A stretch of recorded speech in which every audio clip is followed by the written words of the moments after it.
pertama tentang keutamaan Sya'ban. Baik.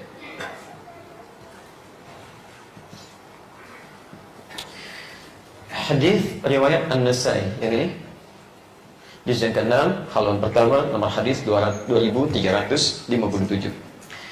Satu kali sahabat bernama Usama bin Zaid bertanya pada Rasulullah SAW, "Ya Rasulullah, lima araka, ya Rasulullah, kenapa saya seringkali melihat Anda tasumu Sya'ban, menunaikan puasa di bulan Sya'ban ini lebih banyak dibandingkan dengan bulan-bulan yang lainnya?"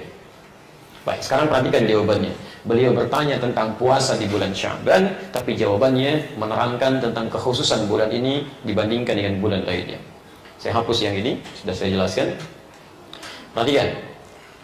Dijawab oleh Nabi SAW, "Dzalika," demikian itu.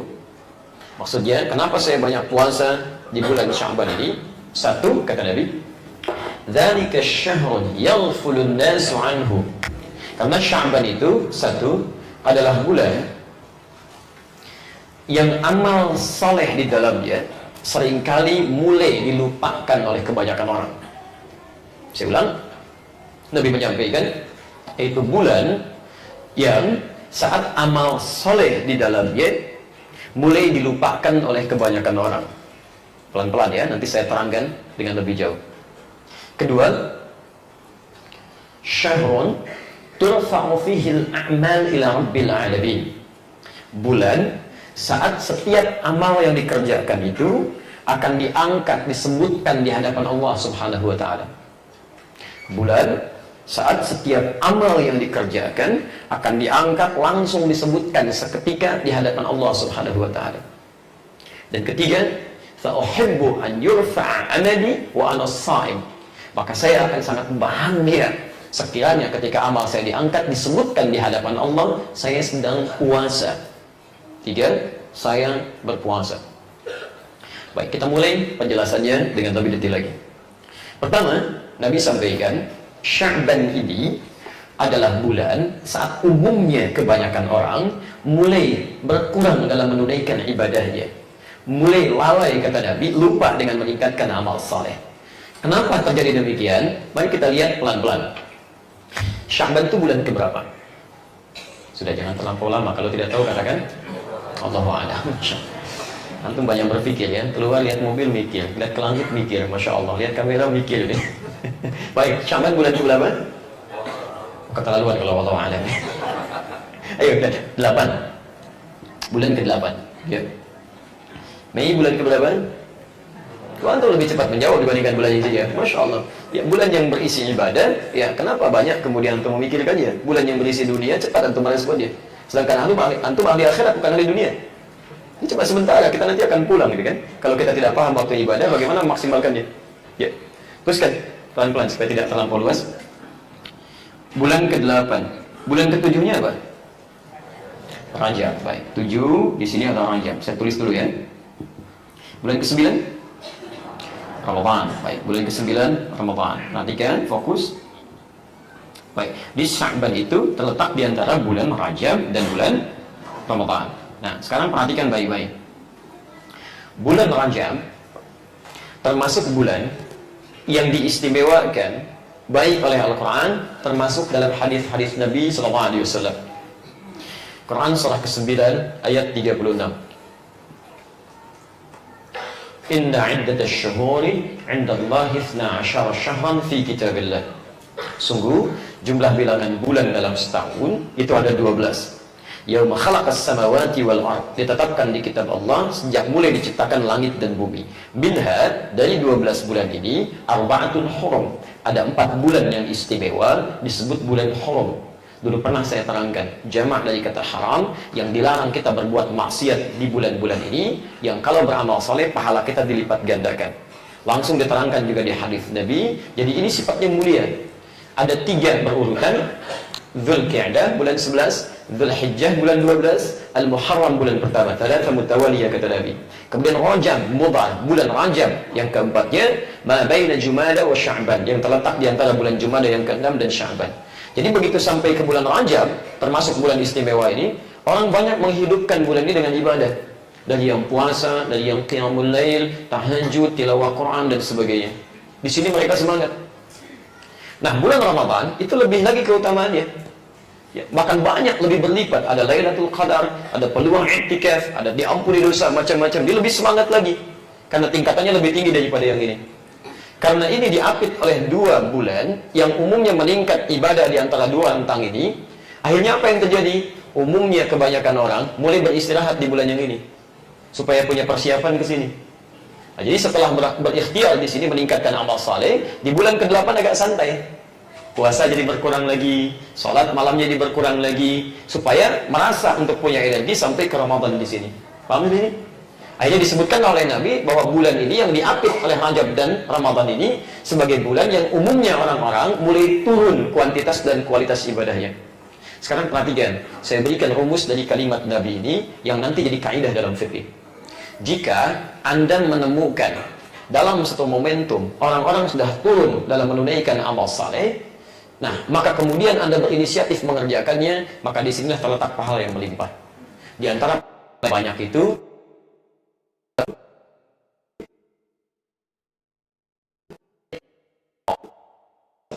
adalah amal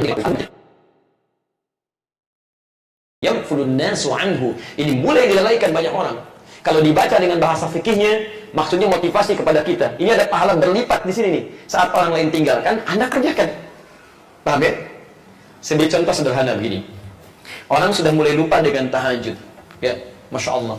Tunggu malam, ada yang istirahat, ada yang nunggu malam pun bukan untuk ibadah, hanya untuk nonton bola aja gitu kan. Nanti Madrid ketemu kemana? Siapa nih? Kemarin menang 3-0. Juventus lawan Monaco. Siapa yang menang? Siapa ketemu Madrid? Tungguin.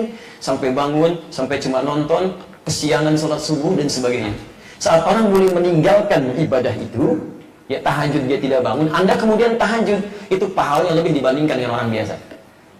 Saat orang mulai lupa ke masjid, Anda menginisiasi untuk ke masjid. Bahkan sebagian orang ikut kemudian karena inisiasi Anda. Itu pahala Anda berlipat. Bukan karena menjadi inisiasi mengerjakan kebaikan, tapi juga mendapatkan pahala orang yang ikut karena ajakan Anda. Atau contoh kita. Ya. Quran surah ke-51. Ayat 24 kita contohkan pakai Quran. Posisi paling kanan sebelah bawah. Nabi Ibrahim alaihissalam, beliau diuji oleh Allah. Berumah tangga, menikah dengan Sayyidah Sarah, perempuan yang sangat cantik, luar biasa. Di balik itu Allah berikan ujian, belum memiliki keturunan. Sampai dengan beliau sepuh, divonis secara medis, menopause, ya, dan sudah juga tidak mungkin punya keturunan, disebut akil, bandul, secara medis mustahil. Apa yang terjadi? Saya ingin lukiskan satu amalan yang jarang orang kerjakan, hampir orang tinggalkan amalan itu, tapi beliau kerjakan. Lalu Allah berikan pahalanya tidak hanya di akhirat, tapi di dunia Allah berikan anugerah yang begitu besar. Baik, tiba-tiba kedatanganlah tamu di malam hari. Bukan 1-2 orang, cukup banyak. Hal ataka hadithu dhaifi Ibrahim al-Mukrami? Pernahkah Anda dengar kisah Nabi Ibrahim yang kedatangan tamu malam-malam? Masya Allah. Idh dakhalu alaihi faqalu salama. Ketika tiba-tiba meminta izin untuk masuk, mengucapkan salam, assalamualaikum. Masya Allah, antum jam 2 malam kedatangan tamu, bukan 1-2, cukup banyak. Assalamualaikum, assalamualaikum. Dibuka enggak? Sekali enggak. Ya, Masya Allah. Baik, lihat, ini yang paling indah ini. Minimal antum ngintip dulu lah, ya, lihat siapa gitu kan, penasaran. Begitu dilihat, jubah putih, rambut agak panjang. Bukan 1-2, 3-4-5 gitu kan. Assalamualaikum, assalamualaikum. Dibuka enggak? Tayyib. Apa yang direspon Nabi Ibrahim? Pertama beliau jawab salamnya. Qala salam, alaikumsalam. Karena menjawab salam hukumnya wajib. Ya, enggak apa-apa malam-malam ada yang salam. Kalaupun Anda belum buka, jawab dulu aja salamnya. Assalamualaikum, waalaikumsalam, waalaikumsalam. Baik, wajib hukumnya. Tapi teman-teman, apa yang terjadi? Mukram yang dimuliakan orang ini. Ya. Kalau mungkarun begitu dibuka, orang asing, bukan penduduk sini. Kalau orang asing, berarti orangnya ini dari jauh, datang menempuh perjalanan, lawah luar biasa. Beliau simpulkan, jangan banyak ditanya. Lebih baik persilahkan masuk, lalu dihidangkan makanan yang kira-kira bisa membuat lelahnya hilang. Gak banyak ditanya. Tidak tanya Anda dari mana, ada keperluan apa, gak banyak diwawancara. Ini orang jauh, capek, lebih baik istirahat dulu sejenak. Tiba-tiba, faragha ila ahlihi faja'a bi'idlin samin. Datang kepada istrinya di dapur bertanya, kita punya menu terbaik apa untuk tamu kita malam ini? Masih dihidangkan juga. Istrinya menjawab, belum ada apa-apa nih. Maka melihat ada anak sapi lembu, itu masih sempat-sempatnya beliau sembeli, bikin gulai malam-malam. Bisa bayangkan, bikin gulai untuk tamunya, ikramid duyuf, memuliakan tamu, Masya Allah. Padahal gak dikenal itu siapa orang-orang ini. Hanya untuk sekedar memberikan kenyamanan kepada mereka, melepaskan lelahnya. Apa yang terjadi? Faja'a bi'idin samin faqarrabahu ilaihim qala ala ta'kulun. Bahkan langsung dihidangkan sendiri oleh beliau. Masalah mulai muncul ketika diberikan duduk begini. Tamunya nggak makan, cuma melihat, begini melihat. Disentuh juga enggak. Ya, dilihat oleh Nabi Ibrahim dari atas sampai ke bawah. Sudah nggak nyentuh makanan, kakinya nggak nyentuh ke lantai. Kalau gitu. Anda bayangkan ya, malam-malam jubah putih, rambut agak panjang kan, dimakan dan dihidangkan, gak nyentuh ke lantai. Kalau Bapak dalam posisi tadi, apa yang dilakukan? Awas, sudah tidak ada celah untuk mengelak. Ya, karena sudah di situ, face to face, sudah berhadapan begini, mau lari kemana? Ya? Nah, kalau ada suasana membuat kita khawatir, takut, tapi kita tidak punya peluang untuk mengelak, itu bahasa Arab yang disebut dengan aujas. Fa'aujas minhum khifah. Maka mulai khawatir yang sangat dalam, tapi nggak punya kesempatan mengelak. Poinnya bukan itu. Tiba-tiba langsung menyampaikan orang-orang ini atau makhluk-makhluk ini, qalu la takhaf wa basyyiruhu bi ghulamin 'alim. Kamu nggak usah takut, katanya. Kami malaikat yang datang ke sini. Jadi mereka malaikat yang menyamar, tapi yang paling menarik, tujuan utamanya bukan ke Nabi Ibrahim. Tujuan utamanya ke sepupu beliau, Nabi Lut.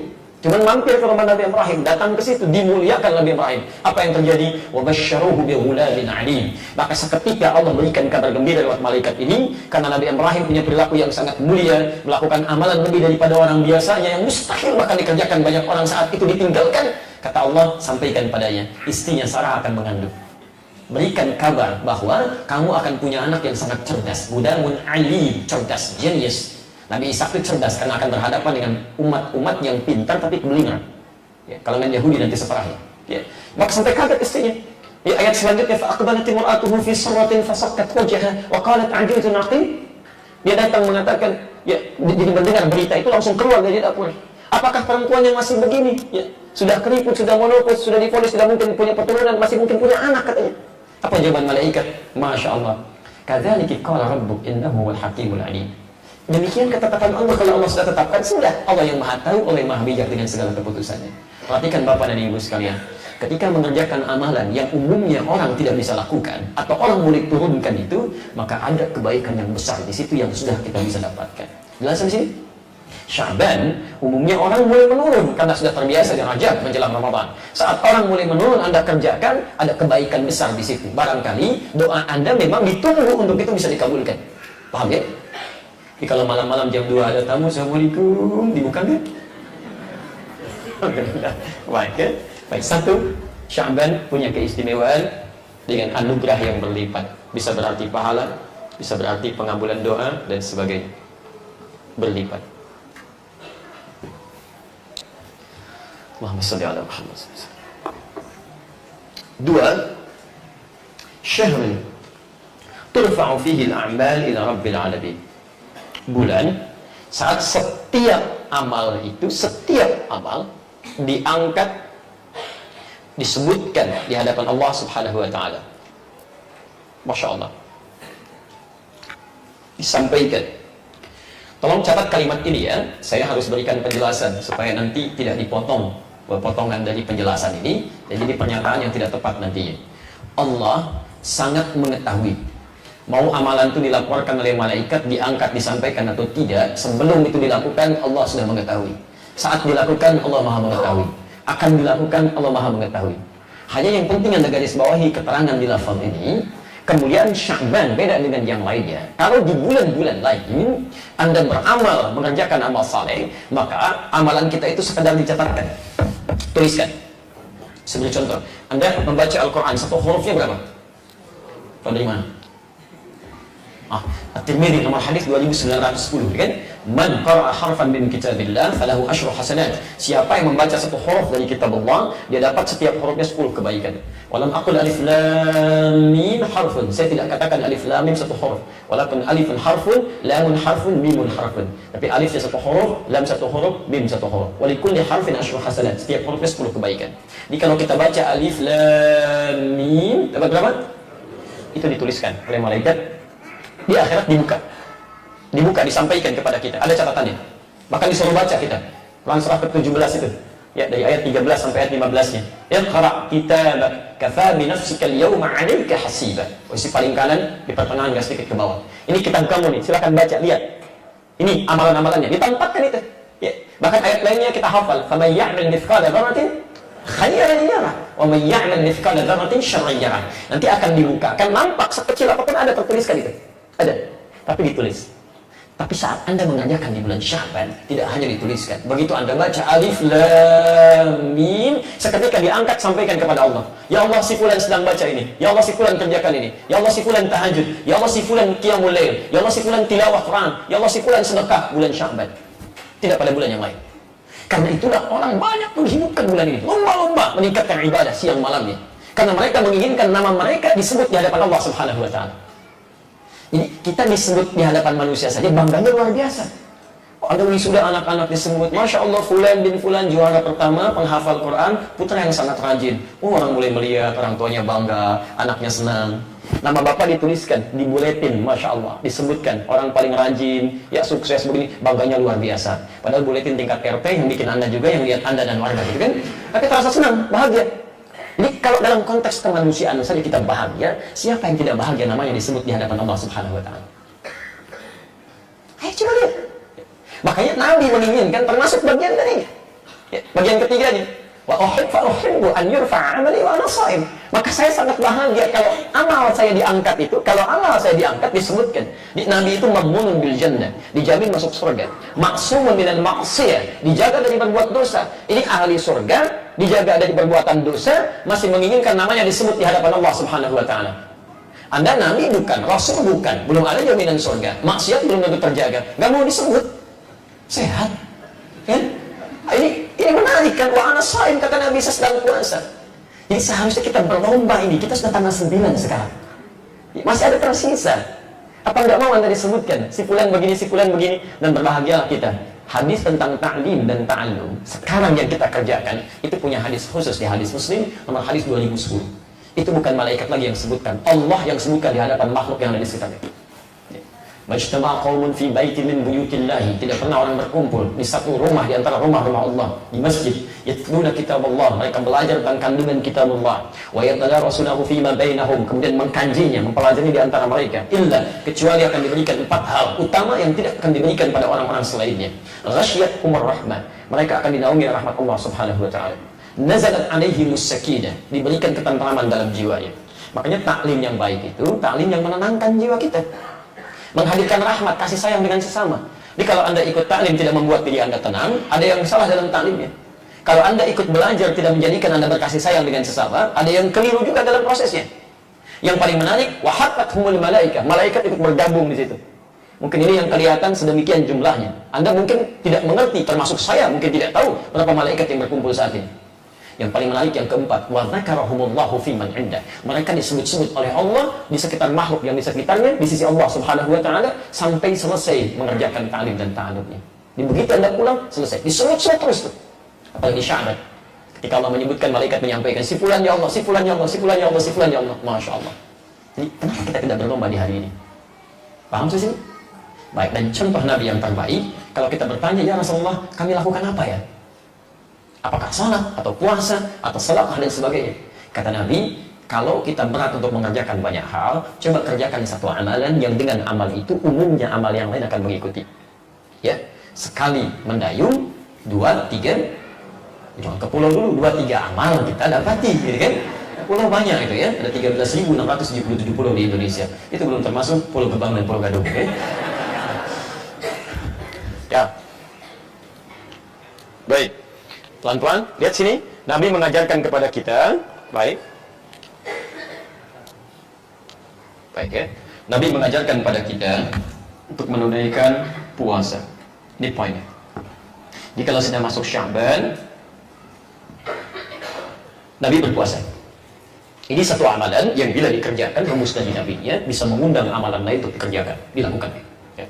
Umumnya kalau Anda tidak sedang puasa, umumnya jangankan salat sunnah, salat fardu sedikit terlambat karena getaran ke hatinya masih kurang. Tapi kalau Anda sedang puasa, jangankan salat fardu, ketinggalan salat sunnah, sudah menyesal itu. Ada yang hilang. Anda sedang puasa, selalu Anda punya keinginan baca Al-Quran. Kalau tidak puasa belum tentu. Anda tidak puasa, pulang dari sini, ada orang meminta di depan, belum tentu diberi, padahal kasat mata. Tapi kalau sedang puasa, jangankan yang terlihat, yang tak nampak, Anda cari-cari tuh. Silahkan cek nanti saat puasa. Siapa fakirnya, siapa yatimnya, ada berapa ininya, ya macam-macam Anda catat itu. Puasa. Karena itu kata Nabi, sepanjang Anda bisa memungkinkan menunaikan puasa di bulan Sya'ban ini, lakukan. Karena umumnya amalan kita akan banyak didapatkan, sering dilakukan, maka banyak yang disebutkan pada saat itu. Dan biasanya orang puasa, mohon maaf, itu cenderung punya kekuatan untuk menekan maksiat. Kalau tidak puasa, itu banyak godaannya, mata, telinga, lisan, sampai ke ujung kaki. Biasanya mengontrolnya tidak mudah. Ya, melihat ini, dilihat juga. Ya, melihat itu terlihat. Bicara ini disampaikan. Tapi saat puasa, umumnya kontrolnya lebih kuat. Begitu melihat tayangan, sedang puasa, gak bagus kayak gini. Tinggalkan. Begitu bicara yang kurang menyenangkan, jauhi. Kuat kontrolnya. Minimal dia takut batal puasanya. Ya, akhir kemana kemarin? Janjian di Masjid An-Nur, gak datang antum. Aduh, habis maghrib deh saya jawab ya. Habis maghrib tuh. Nungguin maghrib dulu sampai buka gitu kan. Baik, begitu buka lupa ya. Nah, jadi ada beberapa kekuatan ketika sedang puasa membuat kita itu terlampau kuat mengontrol kekuatan untuk berbuat maksiat. Paham ini? Jadi saya simpulkan, satu, di bulan Sya'ban dia punya keutamaan saat anugerah Allah banyak diberikan, dilimpahkan. Kedua, ada amal yang disebutkan, diangkat, disampaikan kepada Allah seketika, hadisnya sahih. Ya, Syekh Muhammad Nasruddin Al-Albani mentahqiq hadis ini mengatakan hasan sahih.